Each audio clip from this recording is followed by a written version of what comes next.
सुबह बखैर, सलाम इस प्रोग्राम जाग लाहौर के साथ मैं हूँ इस प्रोग्राम के मेजबान सिद्रा मुनीर। उम्मीद है आप सब लोग जहाँ कहीं भी होंगे बिल्कुल ठीक ठाक होंगे। नाज़रीन, मौसम के मूड्स रात से ही बहुत हसीन हो गए हैं। ठंडी हवाएं, बादल, बूंदाबांदी से मौसम के मिजाज बिल्कुल ही बदल कर रह गए हैं और मौसम की इस खुशगवार तब्दीली से यकीनन आपके मिजाज पर भी अच्छा असर पड़ा होगा। आज सुबह से ही शहर में मौसम ने रंग जमा रखा है, कुछ इलाकों में बादल भी जमकर बरस रहे हैं। मौसम के मिजाज दिन भर कैसे रहेंगे, इस हवाले से हम मजीद भी बात करेंगे। अभी खबर मुझे आपको ये देनी है कि इस साल ईद उल अज़हा के हवाले से मवेशी मंडियां नहीं लगेंगी।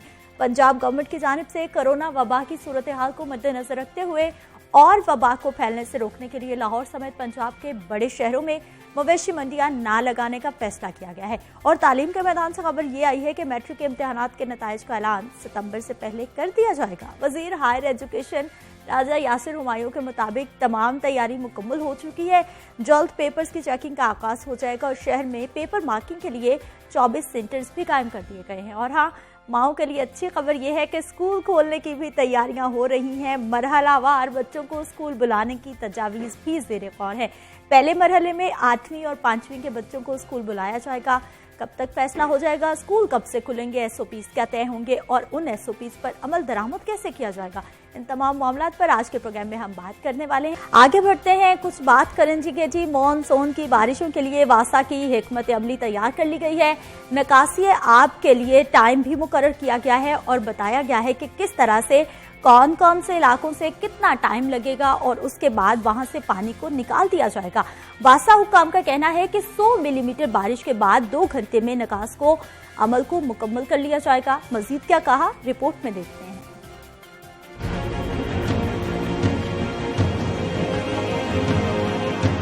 मॉनसून की तेज बारिशों का बरवक्त सदेबाब, वासा की जानिब से निकासी आब का बड़ा दावा। बारिशी पानी से मुतासरा गली मोहल्लों और चौराहों से निकासी आब के लिए टाइमलाइन सेट कर दी। एमडी वासा सैयद जाहिद अजीज का कहना है कि शहर में 100 मिलीमीटर बारिश का निकास 2 घंटों में होगा। 200 मिलीमीटर तक बारिश होने की सूरत में 4 घंटे, जबकि 250 मिलीमीटर बारिश होने की सूरत में पानी के निकास के लिए 5 घंटे दरकार होंगे। ताहम बारिश रुकने के बाद निकासी आब के लिए दिया गया टाइम फ्रेम नाफिजुल अमल होगा।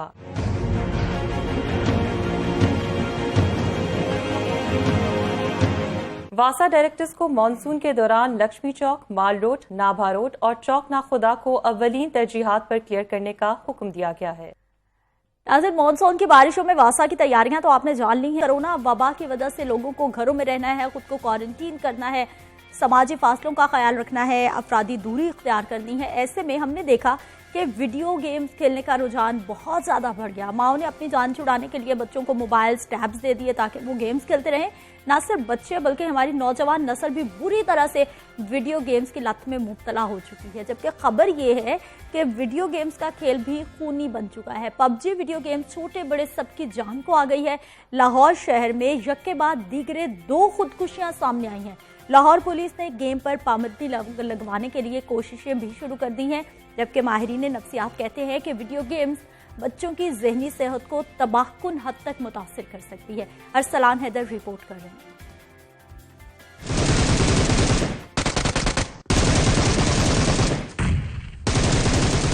वीडियो गेम्स की लत, तफरीह या फिर जहनी बीमारी, ये सवाल पहले से ज्यादा जवाब तलब हो गया। वीडियो गेम्स से नफ्सियाती मसाइल तो बड़े हैं, लेकिन ये तफरीह अब आहिस्ता आहिस्ता लोगों की जान को आने लगी है।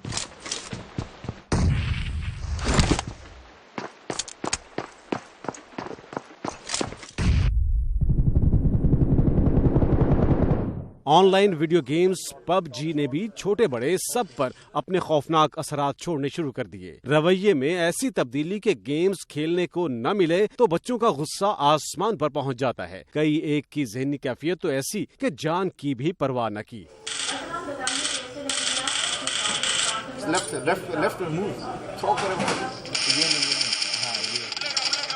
लाहौर में यके बाद दीगरे खुदकुशी के 2 वाकयात। मुस्तफा टाउन में 16 साल नौजवान ने खुद को पंखे से लटका लिया। मोहम्मद जकरिया की सांसें तो रुक गईं, लेकिन लाश के करीब पड़े मोबाइल पर वीडियो गेम पबजी चलती रही। 2 रोज कबल शुमाली छावनी के जॉन्टी जोसेफ को घर वालों ने पबजी खेलने से मना किया तो उसने दिल पर ऐसा लिया कि जिंदगी का खात्मा कर लिया। आलमी इदारा सेहत ने पहली मरतबा इलेक्ट्रॉनिक गेम्स या वीडियो गेम्स खेलने की लत को बाकायदा तौर पर एक जहनी बीमारी तस्लीम कर लिया है।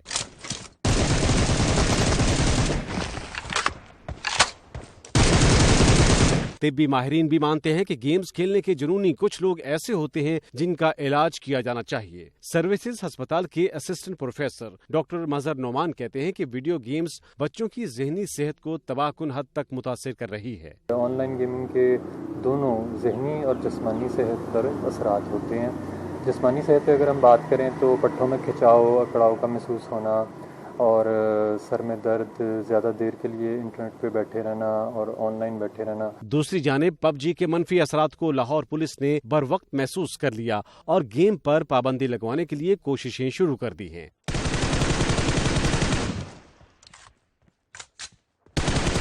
डीआईजी ऑपरेशन लाहौर अशफाक खान कहते हैं कि पबजी बंद कराने के लिए पीटीए और एफआईए को खत लिखा जाएगा। साइबर क्राइम है एफआईए का विंग, उनको भी लिख के भेजेंगे और चाहे शायद पाकिस्तान टेलीकॉम अथॉरिटी के साथ भी टेकअप करें कि इसको बैन किया जाए। तो हम बिल्कुल इसको इंशाल्लाह केस बना के तो भी भिजवाएंगे ताकि इसको पाकिस्तान में बैन किया जाए। उधर वीडियो गेम्स बनाने वाली सनत ने इन सबूतों को चैलेंज किया है जिनकी बुनियाद पर ये फैसला किया गया है कि ये मोतरेजा और गैर हतमी है। इससे पहले कि बहुत देर हो जाए और तफरी मौत के मुंह में ले जाए, इसका फौरी हल ढूंढना बहुत जरूरी है। कैमरामैन शान बशीर के साथ अरसलान हैदर, लाहौर न्यूज़। नाज़रीन, रिपोर्ट आपने देखी है कि वीडियो गेम्स किस हद तक तबाहकुन हो सकती है, तो पेरेंट्स को कुछ समझ जाना चाहिए और बच्चों को बिल्कुल भी इस तरह की लत में मुब्तला ना होने दें जो कि बाद में उसकी बच्चों की जान भी ले जाएं। यानी कि 2 खुदकुशियां और दोनों के मोबाइल्स में खुदकुशी के बाद जब मोबाइल देखे गए तो वहां पर पबजी चलती जा रही थी और बच्चे इतने ज़्यादा मेंटली डिप्रेशन में आ गए कि उनको कुछ समझ नहीं आई और उन्होंने अपनी ज़िंदगी का खात्मा कर दिया। पुलिस के जानिब से बहुत अच्छा इकदाम है जी इस गेम को बंद करवाने के हवाले से, जो कि हमारी नौजवान नस्ल को तबाह करती जा रही है। आगे बढ़ेंगे जो कुछ तालीम के मैदान की बात करेंगे।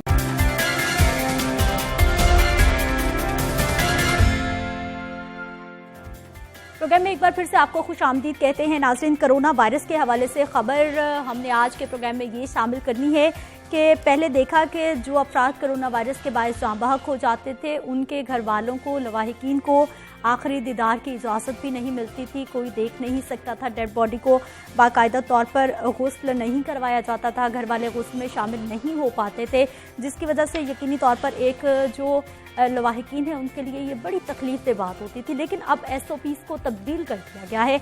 अब घर वालों को डेड बॉडी को देखने की भी इजाज़त होगी और बाकायदा तौर पर जो एक ताबूत की शर्त थी उसको भी ख़त्म कर दिया गया है। इन तमाम हमने मामलात पे बात करनी है कि डेड बॉडी, क्या कोरोना वायरस ख़त्म हो जाता है जब कोई इंसान डेड हो जाता है, या फिर अगर उसके ऊपर वायरस रहता भी है कितनी देर तक रहता है, कितने फासले से देखने की इजाज़त होगी, क्या SOPs तय किए गए हैं, तमाम मामलात पे बात करेंगे। मेरे साथ मौजूद हैं जी डॉक्टर ग़ज़ाला रूबी साहिबा हैं, डायरेक्टर रिसर्च हैं आप और फोकल पर्सन हैं जी कोविड-19 PCR लैब लाहौर जनरल अस्पताल की। प्रोग्राम में आपको खुश आमदीद कहते हैं। हमारे साथ मौजूद हैं मियाँ बशीर अहमद साहब जो कि एडमिन ऑफिसर हैं मियानी साहब कब्रिस्तान के, आपको प्रोग्राम में खुश आमदीद कहते हैं। लियाकत इंसारी हमारे साथ मौजूद हैं, नुमाइंदा लाहौर न्यूज़। लियाकत साहब, आपको भी प्रोग्राम में खुश आमदीद कहते हैं। लियाकत साहब, SOPs नए तय किए गए हैं, क्या फैसला हुआ है, क्या सिफारिशात आई थी जिनको मानकर ये SOPs बनाए गए? देखें, कल वज़ीर आला पंजाब सरदार उस्मान बुज़दार की ज़ेर सदारत जो कोरोना की कैबिनेट कमेटी है इंसदाद कोरोना, उसका इजलास हुआ। उसमें ये SOPs जो हैं उनको फाइनली मंजूर किया गया। और जो पहले SOPs थे उनकी वजह से काफ़ी एक तो खौफ था और एक महरूमी भी थी, तो क्योंकि लोग जो है वो हॉस्पिटल का फिर रुख करते हुए भी डरते थे कि ये इस हॉस्पिटल में खुदा न खास्ता डेथ हो गई तो हमारी तो डेड बॉडी भी घर वालों को देखना नसीब नहीं होगी, और ये इस तरह इस चीज़ों का काफ़ी खौफ था। फिर महकमा सेहत ने जो है वो WHO के साथ मुशावरत से उनकी गाइडलाइंस को फॉलो किया, फिर उलमा कराम के साथ मुशावरत की, और फिर जो है दूसरी जो दुनिया में कुछ रूल्स चल रहे थे इस्लामी दुनिया में उनको फॉलो किया, और उसके बाद जो नए SOPs हैं कल कैबिनेट कमेटी के सामने पेश किए गए जिनकी वज़ीर आला पंजाब और कमेटी ने मंजूरी दी।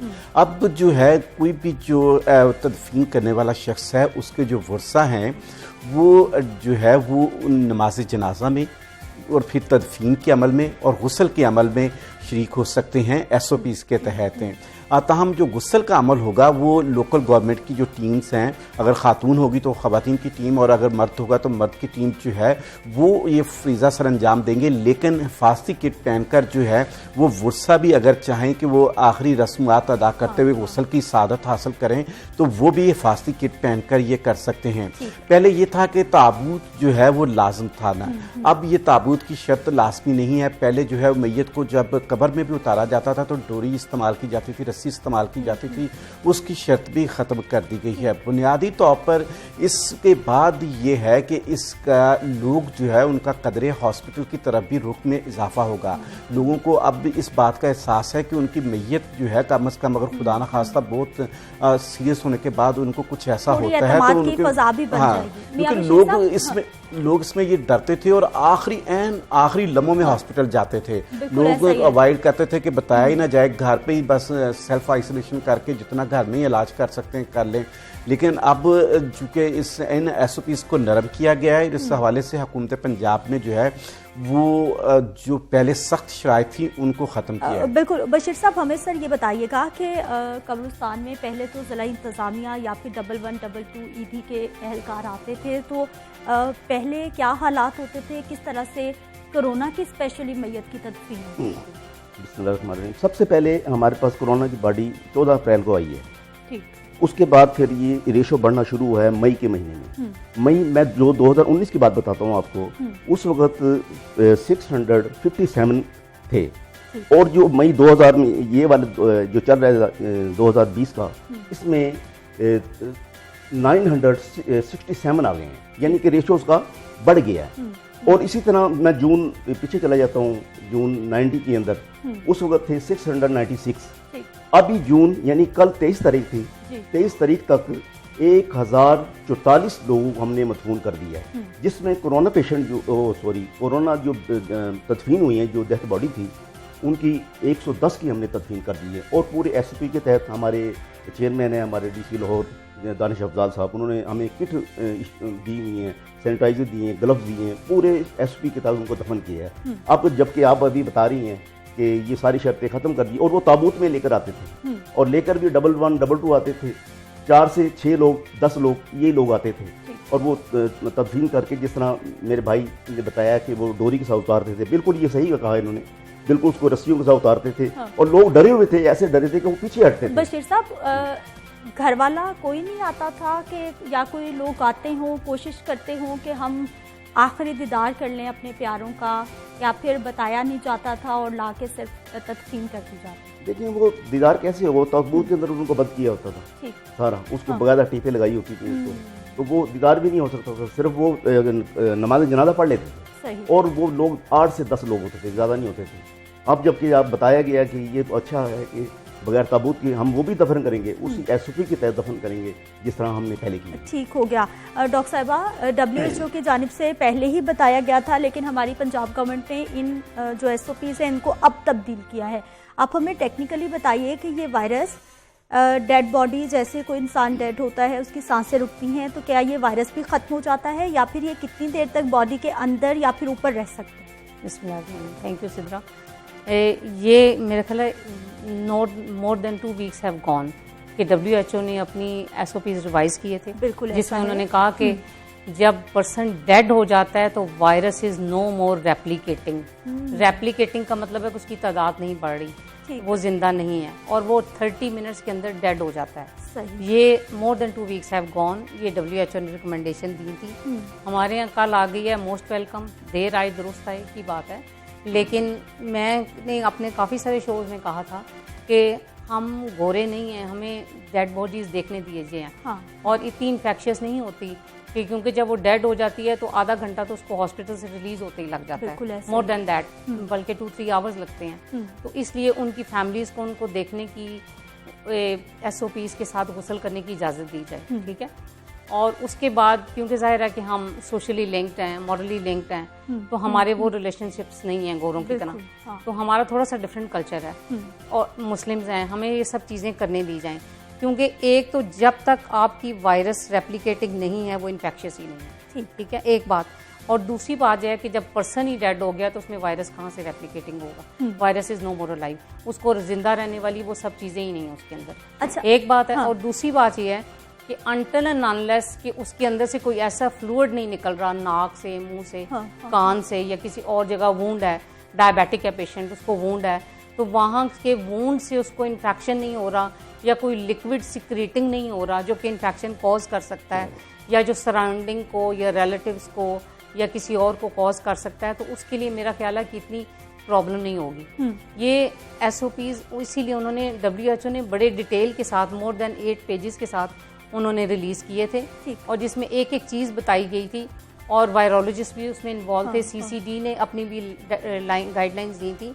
तो इसलिए उन्होंने कहा था कि जब पर्सन डेड हो जाए तो उसके लिए ये सारे SOPs के साथ उसको दफन करने की, उसको उसके फ्यूनरल की इजाज़त दे देनी चाहिए, और उनके घर वालों को कहना चाहिए कि वो बॉक्स के बगैर भी उसकी डेड बॉडी को ले जा सकते हैं। बॉक्स में उस वक्त इसलिए था कि सबसे पहले आपने देखा कि जब इटली में था तो वो अपने बॉक्सेस वैसे ही फेंकते जा रहे थे कि उन्होंने तो बरियल का भी कॉन्सेप्ट खत्म कर दिया हुआ था। They were just throwing their dead bodies to the yards, कि वो एक उसके लिए उनके पास था कि they don't have the time, उनके पास टाइम नहीं था, जगह नहीं था, लोग नहीं थे उनके पास। तो इसलिए उन्होंने सोचा कि इतना इन्फेक्शियस है कि हम इसको खोदेंगे भी तो वो मट्टी भी शायद कंटेमिनेट हो जाएगी, वो जगह ही कंटेमिनेट हो जाएगी, उनके सारे ग्रेवयार्ड कंटेमिनेट हो जाएंगे। तो इसलिए उस चीज़ को अवॉइड करने के लिए वो सब थ्रो कर रहे थे।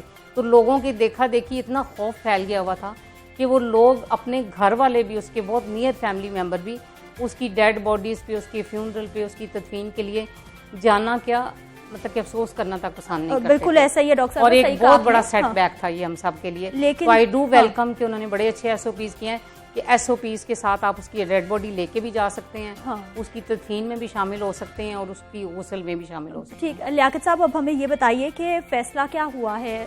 खुदा ना खास्ता कोई भी इंसान जब अस्पताल में कोरोना की वजह से मौत के मुंह में चला जाता है, उसकी डेड बॉडी ज़िला इंतज़ामिया, हमारा ED या 1122 अपनी हिफाजत में उनके घर तक पहुंचाएंगे, वहाँ पर वो भी साथ मौजूद रहेंगे जब तक तदफीन नहीं कर दी जाती, या फिर बस घर वालों को दे देंगे जैसे आम रूटीन में होता है? नहीं, उसमें ऐसा नहीं है।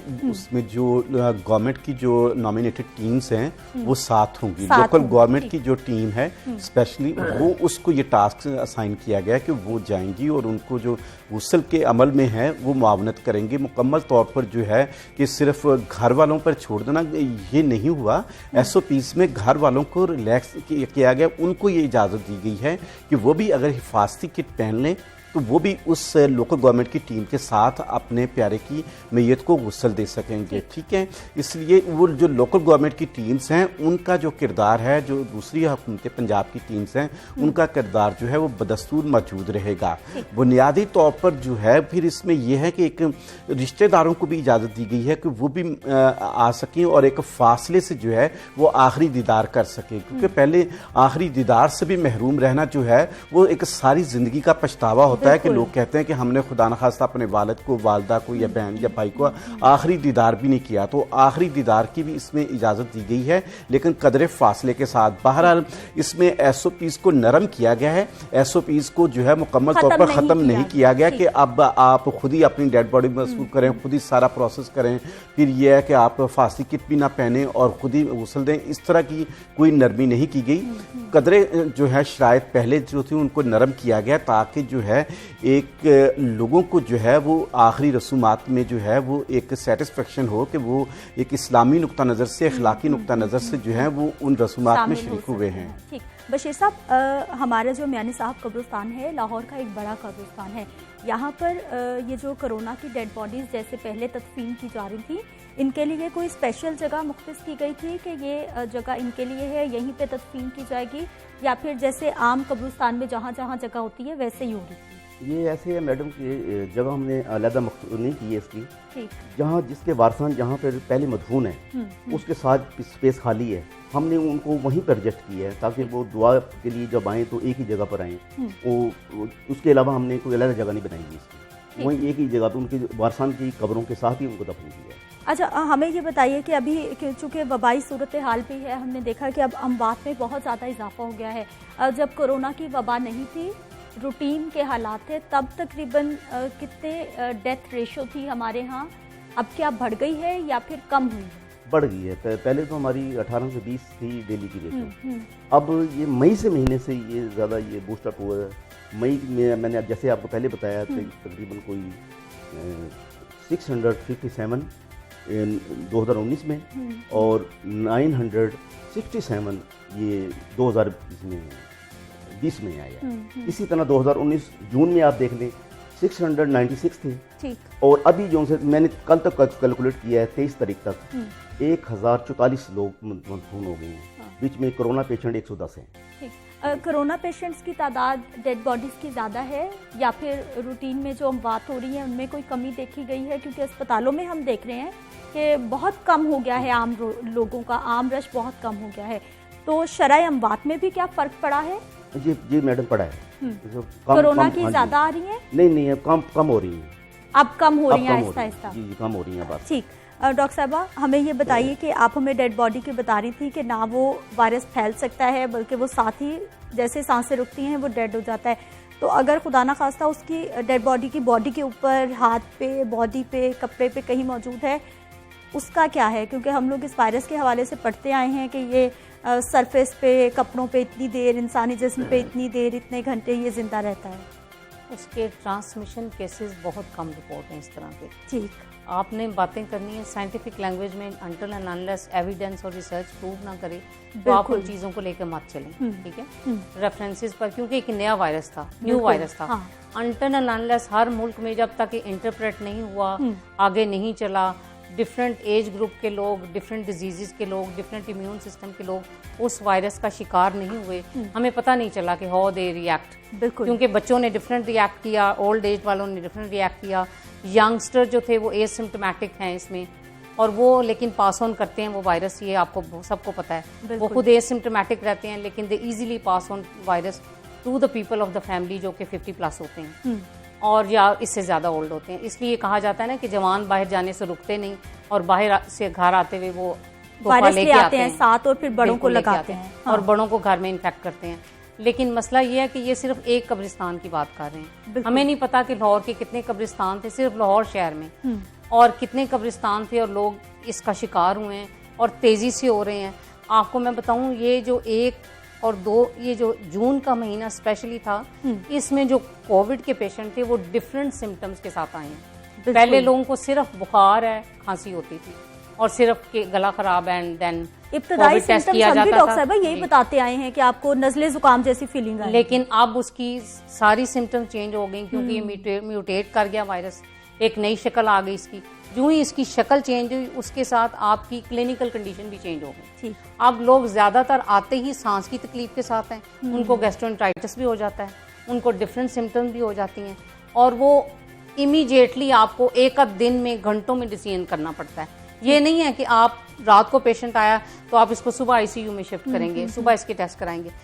अब आपके पास टाइम नहीं होता, ये उसी वक्त आपको डिसीजन लेने हैं, उसी वक्त पेशेंट को आईसीयू में शिफ्ट करना है, whether you want to shift it on the ventilator पे शिफ्ट करना है या ऑक्सीजन पे सैचुरेशन कंप्लीट हो जाती है तो you don't need to shift on the ventilator, या उसकी लैब्स करवानी है तो इमीडिएट डिसीजन और इमीडिएट मेडिकेशन चलती है, फौरी तौर पे इसी वक्त डिसीजन होते हैं। क्योंकि इसमें अब आपके पास टाइम नहीं है, क्योंकि जूं लोग शिकार, और पहले था घर में 1 या 2 लोग थे, अब आप क्योंकि हमारे तो अपने हेल्थ केयर वर्कर आपने देखा है और आपके पास प्रूफ है कि कितने 100 के हिसाब से हम सब शिकार हुए हैं कि एक डॉक्टर के घर में एक नहीं होता, वो अपने घर में अपने बीवी, बच्चे, माँ बाप, बहन भाई, एज वेल एज अपने सर्वेंट्स, पूरी फैमिलीज।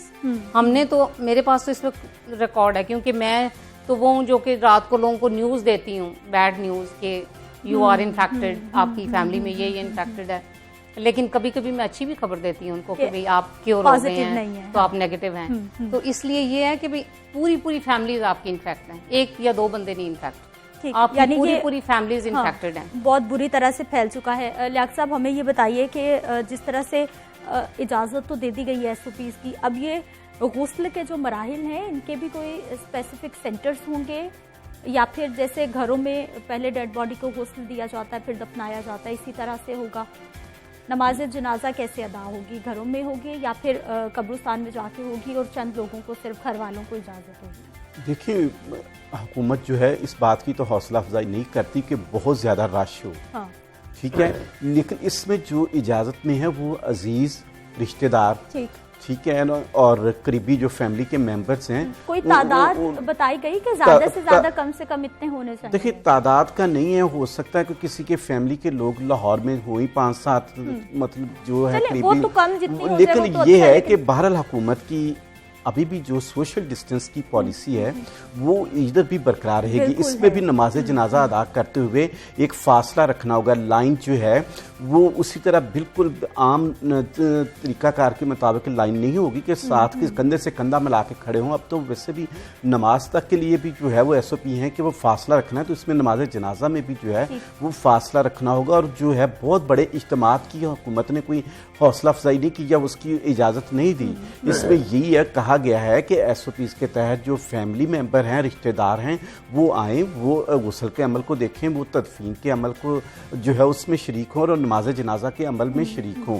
बहरहाल हुकूमत का अभी भी ये फोकस है कि इस सारे अमल में जो है बेशक SOP नरम किए, लेकिन जो है एहतियात का दामन अभी भी नहीं छोड़ना है। बिल्कुल एहतियात करनी है, लेकिन ये गुस्ल वाले मामले का क्या कोई क्लियर किया गया है कि डेड बॉडी को गुस्ल कहाँ पर दिया जाए?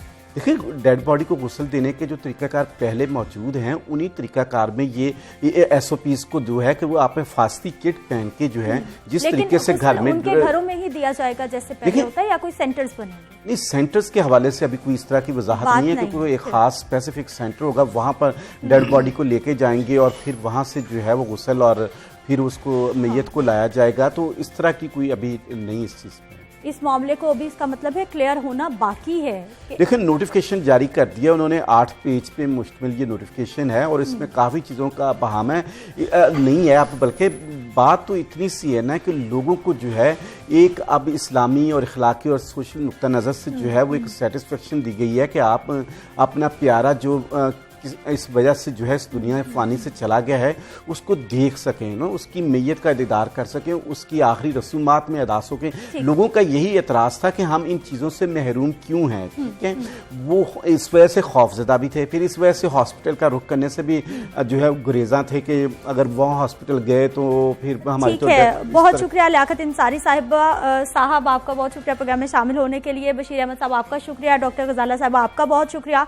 मैं आपसे सिर्फ यही कहना चाहूँगी कि इस मामले पे बात करना तो बहुत ज़रूरी था, लेकिन अल्लाह ना करे कि आपका कोई भी प्यारा कोरोना की वजह से ज़िंदगी हार जाए और इंसान जो है वो इतनी मुश्किल में आ जाए और हमेशा के लिए पछतावा बन जाए। इस पछतावे से बचने का सिर्फ एक ही हल है, एहतियात करें, गैर ज़रूरी तौर पर घर से बाहर ना निकलें और जो SOPs बनाए गए हैं उन पर मुकम्मल तौर पर अमल दरामद करें। यहाँ पर वक्त एक शॉर्ट ब्रेक का, हमारे साथ रहिए।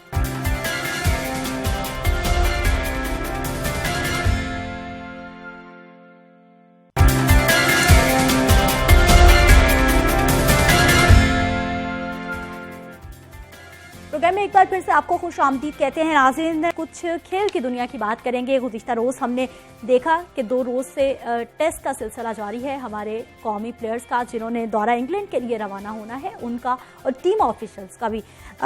इंतहाई बुरी खबर यह है कि हमारे जो 10 प्लेयर्स हैं, ऑफिशल्स हैं, उनमें भी कोरोना पॉजिटिव आ गया है।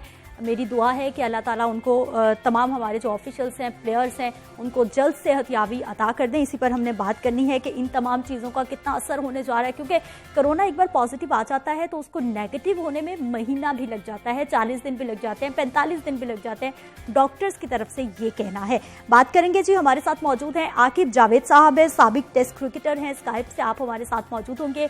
आकिब साहब, प्रोग्राम में आपको खुशामदीद कहते हैं। नुमाइंदा लाहौर न्यूज़ बिलाल अकील हमारे साथ स्टूडियोज़ में मौजूद हैं। बिलाल, आपको भी प्रोग्राम में खुशामदीद कहते हैं। आकिब साहब, आपसे ही मैं आगाज़ करना चाहूँगी। सर, ये हमारे 10 जो कौमी खिलाड़ी हैं कोरोना पॉजिटिव हो गए हैं, लेकिन कहा यह जा रहा है कि किसी में कोई भी साइन एंड सिम्टम्स नहीं है। देखिए, एक तो जो चीज़ है इसकी रेशियो बहुत ज़्यादा है। 29 में से आपके जो 10 प्लेयर्स हैं वो पॉजिटिव आए, तो इससे अंदाज़ा ये लगाना है कि ये कितना ज़्यादा फैल चुका है जी। अब बात ये है कि अब 28 को टीम ने जाना है इंग्लैंड, और पहले कि वो टेस्ट मैच खेलने हैं तो ज्यादा नुकसान नहीं होगा, क्योंकि उसमें सिर्फ जो रिजवान विकेट कीपर है वही रेड बॉल के प्लेज है जो मिस करेंगे। और जब तक आपकी अगस्त में जाके T20s होंगे, सो आई थिंक जो बाकी प्लेयर्स हैं तब तक तो रिकवर कर ही जाएंगे। ठीक, बिलाल हमें ये बताइए कि ये फ़खर जमान है, इमरान खान है, अब इनके टेस्ट तो पॉजिटिव आ गए हैं, क्या इनके घर वालों के भी टेस्ट होंगे या फिर ये लोगों घर में ही अपने क्वारंटीन है, आइसोलेट घर में ही हो गए हैं ये सब लोग? जी, जैसे ही किसी भी शख्स का कोरोना टेस्ट पॉजिटिव आता है तो फ़ौरन से पहले उसके घर वालों के टेस्ट किए जाते हैं। बिल्कुल। पीसीबी ने भी यही सोचा है कि फैमिलीज़ को भी देखा जाएगा, लेकिन पहली प्रायोरिटी जो है वो खिलाड़ी है, क्योंकि फैमिलीज़ का साथ जाना नहीं है, क्योंकि इस टूर में फैमिली साथ नहीं जा सकती।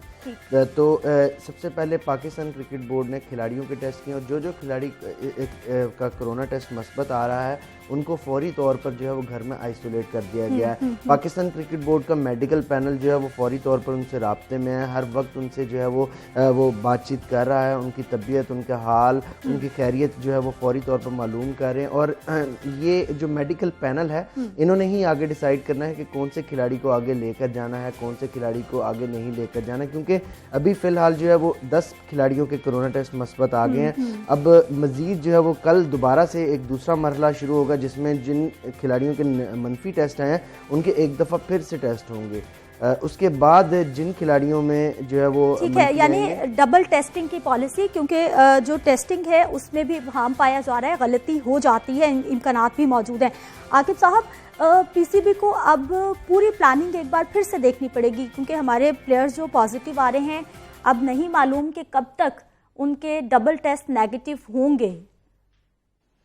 देखिए, इसमें पीसीबी के हवाले से एक बात जरूर कहूंगा कि जैसे इंग्लैंड का टूर जो था वो कंफर्म हुआ था और आप सिलेक्शन से पहले उस पूल को आइसोलेट करते, उनको या ऐसी मैसेजेस देते, क्योंकि ये तो देखा ईद के दिनों में भी एक दूसरे से ईद मिलने का इनका रुझान था और उस तरह से प्रैक्टिसेस भी ग्राउंड्स में जाके कर रहे थे। तो अगर ये इस और थोड़ा सा उनको गाइड करते और या सिलेक्शन से पहले उनको आइसोलेट में लेके जाते 14 दिन और फिर उनमें से जो आपने लेके जाने थे पहले मरहले में या दूसरे में, तो उसी तरह से उनको बेहतर मैनेज किया जा सकता है। ठीक, आकिब साहब, इसका मतलब है हमने देखा कि पीसीबी ने नोटिस भी लिया था उन प्लेयर्स के खिलाफ जो कि लोकल क्लब्स में खेलते रहे, जबकि पीसीबी की जानिब से बैन है कि कौमी खिलाड़ी लोकल क्लब्स में नहीं खेल सकते। इसका मतलब है आप कहना चाह रहे हैं कि बद एहतियाती बरती गई है, लापरवाही की गई है, जिसके नताइज अब सामने आ रहे हैं। बिल्कुल, और क्योंकि हमारी तो कौम अभी मानने को तैयार नहीं है कि ये कोरोना भी कोई चीज है, और वो कहते हैं जी कि हमें तो नहीं हो सकता, लेकिन अब ये अलार्मिंग सिचुएशन है कि आपके मोर देन 33% जो है लोग जो है वो पॉजिटिव आए हैं, और अभी और भी कोई निकल सकता है जब ये सेकंड टेस्टिंग की तरफ जाएंगे। तो ये तो क्रिकेट बोर्ड की तरफ से गाइडलाइंस, और दूसरा इंसान जो प्लेयर जो खुद उसको ये समझना चाहिए कि मुझे कहाँ पे मैं प्रैक्टिस कर सकता हूँ, और अगर सारी दुनिया बंद है तो आप भी घर में रह के अपनी सेल्फ ट्रेनिंग कर सकते हैं। ठीक, आकिब साहब, ये दौरा इंग्लैंड के हवाले से आप क्या कहेंगे, क्योंकि पूरी दुनिया बंद है, इवन के हमारे तालीमी इदारे भी बंद हैं, तो ऐसे में आपको लगता है कि जो हमारे खेल के मैदान हैं उनको आबाद हो जाना चाहिए था और इस तरह के दौरे का एहतमाम होना चाहिए था, या फिर कुछ इंतजार भी किया जा सकता था, मुमकिन था? देखिए, इस जो क्रिकेट की एक्टिविटीज है इनको शुरू करना तो बहुत जरूरी है।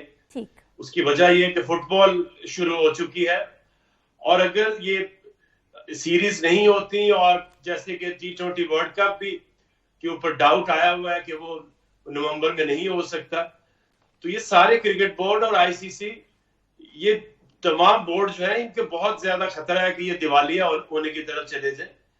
बट आई थिंक इनको बहुत अच्छी प्लानिंग के साथ, अब जैसे अगर टीम जाती है जहाज में तो वहां पे होटल में रह रहे हैं, तो वहां पे वो जो स्टाफ है, जो वेटर्स है, कुक है, उनको देखना पड़ेगा कि वो उनके अंदर कोई सिम्टम्स तो नहीं है, उनके टेस्ट हो। फिर जो जब मैच आप खेलते हैं तो उसमें बहुत ज्यादा लोग इन्वॉल्व होते हैं, प्रोडक्शन टीम होती है, उसमें ग्राउंड्समैन होते हैं, तो उन सबको प्लानिंग से और इसमें बिल्कुल आकिब साहब आप ठीक कह रहे हैं। एक बहुत बड़ा बिलाल अकील, एक बहुत बड़ा चैलेंज है, इसकी प्लानिंग क्या की गई है?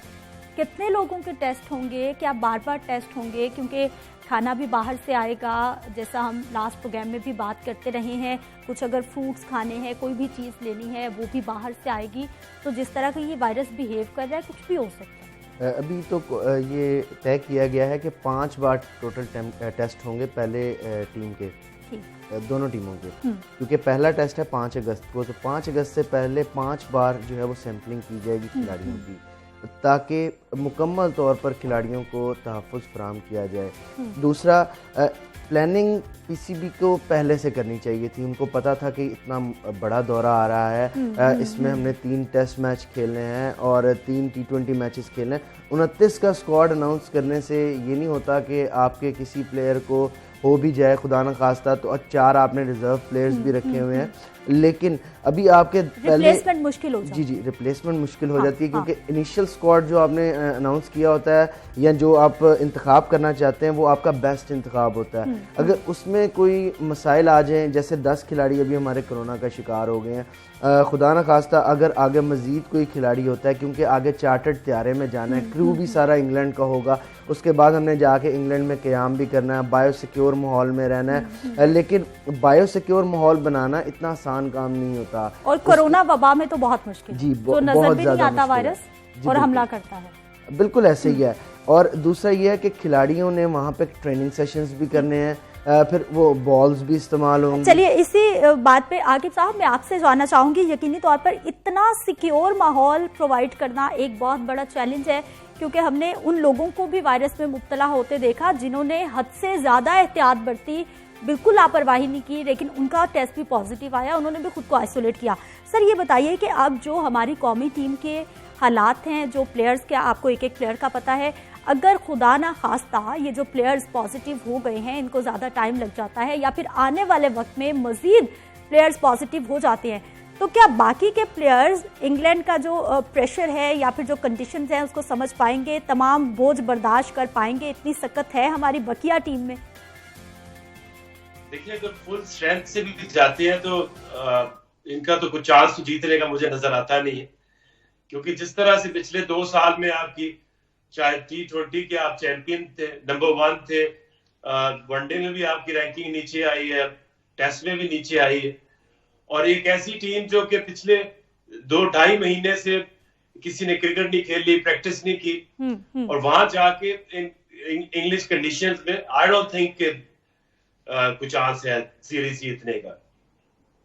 ठीक, आके साहब कुछ बेहतर परफॉर्म करेंगे, क्योंकि एक बात होती है कि बिल्कुल ही आप वाइट वॉश हो जाना या फिर आप बिल्कुल ही बुरी तरह से हार जाना, और एक बात होती है कि आप कुछ इज्जत के साथ हार जाएं, कुछ खेल के कुछ अच्छा परफॉर्म करके हार जाएं। कुछ चांसेस हैं कि परफॉर्म ही अच्छा कर जाएगी हमारी टीम? देखिए अगर आप बैटिंग में देखिए तो उसमें अजहर अली हैं जो पहले वहां खेल चुके हैं, एक्सपीरियंस है। Babar Azam is your only player जो कि इंटरनेशनली रिकॉग्नाइज्ड, उसको रैंक किया जाता है। उसके बाद असद शफीक है। इसके अलावा कोई ऐसा बैट्समैन नहीं है, क्योंकि आबिद अली ने अभी रिसेंटली एक आधा मैच खेला है, तो वहां पे उन कंडीशंस में हमेशा प्रॉब्लम्स आती हैं। बट आई थिंक जितनी बेहतर पिछले 1-2 साल से इंग्लिश टीम खेल रही है, तो पाकिस्तान को तो मुझे तो लगता है कि व्हाइट वॉश भी हो सकती है। ठीक, बिलाल, आकिब साहब को बिल्कुल अच्छी उम्मीद नहीं है कि हमारी टीम को ही बहुत अच्छा, क्योंकि प्रैक्टिस भी नहीं चल रही, आउट ऑफ फॉर्म है बिल्कुल सारे खिलाड़ी, ऊपर से ये कोरोना का मामला है, मेंटली बड़ा प्रेशर डेवलप हो जाता है। और 2-3 प्लेयर्स के उन्होंने नाम ले दिए बस के ये कुछ कर सकते हैं, बाकी तो सारे एक ही लाइन पे। बिल्कुल मैं उनसे मुत्तफिक करता हूँ, क्योंकि वो खुद भी एक स्टार खिलाड़ी हैं और कोचिंग भी करते रहे, तो उन्होंने ठीक कहा, क्योंकि हमारी टीम ने पिछले कई माह से प्रैक्टिस भी नहीं की, और दूसरा घरों में रहकर महदूद थे, अपनी फ़िटनेस पर तवज्जो दी, अब जाके स्किल्स डेवलपमेंट का काम करना है। लेकिन उसके लिए सबसे पहले अभी इन्हें इंग्लैंड जाना है। इंग्लैंड जाके 14 दिन जो है वो इन्होंने क्वारंटीना में गुजारने हैं, उसके बाद जाके इनका प्रैक्टिस शुरू होनी है। तो इंग्लैंड जो है वो पहले से ही वेस्ट इंडीज़ के खिलाफ सीरीज़ खेल रही होगी, उनको वहाँ की कंडीशंस भी पता होंगी, खासतौर पर बॉलर्स को पता होगा कि गेंद को किस तरह से चमकाना है, क्योंकि अभी तक हमने नहीं देखा, क्योंकि कभी तक कोई मैच नहीं हुआ ऐसा कि जिसमें पता लगा हो कि बॉल को कैसे शाइन कर रही है टीम, बॉल को किस तरह से चमकाया जा रहा है, बॉलर्स किस तरह रिदम यूज़ कर रहे हैं, उसके अलावा बैट्समैन किस तरह और फिर एसओपीज भी मुश्किल है, जो हम गुज़िश्ता प्रोग्राम में भी बात कर चुके हैं। आगे तो आप ये बताइएगा सर, ये जो हमारे प्लेयर्स अब पॉजिटिव हो गए हैं, क्योंकि मैंने देखा है लोगों को, हर रोज़ हम प्रोग्राम कर रहे हैं, इतना ज़्यादा मेंटली प्रेशराइज आप हो जाते हैं, चाहे आप में कोई साइन एंड सिम्टम्स नहीं है, लेकिन कोरोना का टेस्ट पॉजिटिव आ जाना ही एक बहुत बड़ा मेंटली प्रेशर हो जाता है। प्लेयर्स को इस प्रेशर से कैसे निकलना है, और फिर अगर आगे दौरा इंग्लैंड के दौरान भी बार बार आपके टेस्ट होने हैं? देखिए, ये तो एक ऐसी चीज है कि जो अब जिसका पॉजिटिव नहीं भी आया वो भी डरा रहता है कि किसी भी वक्त उसको ये कोरोना लग सकता है। सो आई थिंक उसमें अपने आप को आइसोलेट रखें और डाइट अपनी अच्छी रखें और ट्रेनिंग करते रहे साथ साथ। लेकिन जो आप अगर घर में है तो एक पोर्शन तो हो तो इंसान आसानी हो जाती, बट अगर एक बंदे को कमरे में बंद कर दिया जाए 14 दिन के लिए तो बहुत बड़ा टॉर्चर है। आकिब साहब, नसीम शाह की अगर हम बात करें तो उनकी कुछ अच्छी बेहतर परफॉर्मेंस जारी है, दौरा इंग्लैंड में कुछ अच्छी परफॉर्मेंस दिखा सकते हैं, कौमी टीम उन पे कितना डिपेंड कर सकती है? देखिए, जब पहले बैटिंग की बात की है तो अगर बॉलिंग में देखिए तो इसमें आपको एक्सपीरियंस नजर नहीं आता। ठीक। यासिर शाह एक ऐसे बॉलर हैं कि जो विकेटें ले चुके हैं, मैच विनिंग परफॉर्मेंस दे चुके हैं। अभी जो शाहीन शाह अफरीदी इमर्ज हुआ है पिछले 1-2 साल से, अब वो इतना यंग बच्चा है जो आपका मेन बॉलर बन चुका है। Naseem Shah is a very young, अभी एक आधा मैच खेला है, तो जो एक्सपीरियंस की बहुत कमी है, जो कि आप जब ओवरसीज जाके खेलते हैं तो आपको जो बॉलर्स के लिए कौन सी लेंथ रखनी है उन पिचेस के ऊपर, और जब तक आप रिपीटेडली खेलो ना, आसान नहीं होता, क्योंकि एक यंगस्टर्स के लिए जाके स्ट्रेट अवे लेंथ को जज करना और असेस करना कंडीशंस को। ठीक। आकिब साहब, ये बताइएगा, आपने कहा कि जैसे कि परफॉर्मेंसेस में तसलसल नहीं है, माजी के जो बड़े बड़े स्टार्स थे हमने देखा कि वो एक तसलसल के साथ परफॉर्म करते थे, वो हीरोज बन जाते थे, हर मैच में पता होता था कौमी टीम को कि इस प्लेयर पर इतना डिपेंड किया जा सकता है, ये मैच जितवाने की कैपेसिटी रखता है। लेकिन अब बहुत सालों से हम लोग देखते हैं कि जितने भी हमारे प्लेयर्स हैं एक मैच में बहुत आला परफॉर्म करते हैं, लेकिन अगले ही मैच में चाहे वो बैटिंग की बात की जाए या बॉलिंग की बात की जाए तो बिल्कुल भी उनकी परफॉर्मेंस सामने आती। इसकी क्या वजह है? देखिए, जो टीम की कंसिस्टेंट परफॉर्मेंस बेस करती है आपकी डिसीजन मेकिंग में कितनी कंसिस्टेंट है आप। अगर आप हर 2 साल या 1.5 साल बाद आप कोचेस बदलेंगे, आप कैप्टन बदलेंगे, आप प्लेयर्स को चेंज करेंगे, क्योंकि चीफ सिलेक्टर के जाने से कुछ लाइकिंग डिसलाइकिंग बदलती है। अब जब से मिसबाह हक आए हैं तो सबसे जो अजीब काम पहली दफा क्रिकेट बोर्ड ने किया है कि एक ही इंसान को आपने चीफ सिलेक्टर भी बनाया और हेड कोच भी बनाया। तो इसकी बुनियादी एक वजह है कि जो कोच होता है is supposed to be very close to the players, वो उनसे अपनी सीक्रेट शेयर कर सके, अपने फ्लॉज डिस्कस कर सके। लेकिन कौन सा ऐसा प्लेयर होगा कि जो चीफ सिलेक्टर के आगे अपने आप को एक्सपोज करेगा? तो ये एक बहुत ही अजीब इन्होंने एक डिसीजन लिया है, क्योंकि अगर आप देखिए तो अहमद शहजाद को, उमर अकमल को ट्राई किया 2 मैचेस खिला के, जब प्रेशर आता है आपको मीडिया की तरफ से या क्रिटिक्स की तरफ से, तो फिर आपकी जो डिसबिलीव में बदल जाता है आपका बिलीव। जब तक आप अपने बिलीव के ऊपर रहेंगे नहीं, 1-2 साल आप पुश नहीं करेंगे, अपनी जो विल है उसके ऊपर खड़े रहेंगे, क्योंकि चैंपियंस ट्रॉफी 2017 में सरफराज ने एज कैप्टन लीड किया, जीती। उसके बाद आपने उसको तीनों फॉर्मेट से उसे कप्तानी ली, जब उससे T20 की कप्तानी ली तो he was the Pakistan was the number 1 in T20 cricket. सही, ठीक है, बहुत शुक्रिया आकिब जावेद साहब, आप हमारे साथ मौजूद रहे। और बिलाल, एतमाद की कमी, एतमाद की फजा बहाल नहीं हो पा रही, जिसकी वजह से क्रिकेट के मैदान में पूरी दुनिया में खेली जा रही है और पाकिस्तानी बहुत पसंद कर रहे हैं और इस तरह के हम मसाइल देख रहे हैं। हमें ये बताइए कि ये टेस्टिंग अब कल से दोबारा से आगाज़ होने जा रहा है, कितने प्लेयर्स हैं, कितने ऑफिशियल्स हैं जिनके कल से दोबारा टेस्ट हो रहे हैं? जी, अभी तो सिर्फ जो 10 प्लेयर्स थे और एक ऑफिशियल जिनका कोरोना टेस्ट मस्बत आया था वो तो घर में आइसोलेट हो गए हैं। उसके अलावा 11 ऑफिशियल्स हैं और तकरीबन 19 खिलाड़ी हैं। ये तमाम लोगों के जो है वो कल दोबारा से टेस्ट होंगे। दूसरा मरहला होगा, उसमें देखा जाएगा लाहौर, कराची में कहाँ नहीं, सिर्फ लाहौर में। आज तमाम तर खिलाड़ी जो हैं वो लाहौर में मकामी होटल में पहुँच गए हैं, कुछ पहुँच गए हैं, कुछ पहुँच रहे हैं और आज उनको मतलब सेल्फ आइसोलेशन में रखा जाएगा मकामी होटल में लाहौर के, और यहाँ पर वो क़याम करेंगे। कल उनके जो दोबारा से टेस्ट होंगे। ठीक है, बहुत शुक्रिया बिलाल हकील, हमारे साथ मौजूद रहे और खेल की दुनिया की हमने डिटेल बात की है, खासतौर पर क्रिकेट के हवाले से। कल दोबारा से प्लेयर्स के जिनके नेगेटिव टेस्ट आ चुके हैं गुज़िश्ता 2 रोज़ में, कल दोबारा से उनके टेस्ट होंगे। ऐसे तमाम प्लेयर्स जिनके नेगेटिव टेस्ट डबल नेगेटिव हो जाएंगे वो तो क्लियर करार दे दिए जाएंगे, लेकिन अगर खुदा न खास्ता किसी का भी पॉजिटिव आता है तो फिर दोबारा से पूरी प्लानिंग होगी कि किस तरह से दोबारा से टेस्ट होंगे। खैर, मेरी नेक ख्वाहिशात हैं हमारी कौमी टीम के साथ कि जो लोग पॉजिटिव आए हैं, प्लेयर्स पॉजिटिव आए हैं, आप जल्दी से सेहतयाब हो जाएं और दौरे इंग्लैंड के लिए अपनी भरपूर तैयारी करें। इजाजत दीजिए, कल सुबह मुलाकात हो। अल्लाह निगहबान।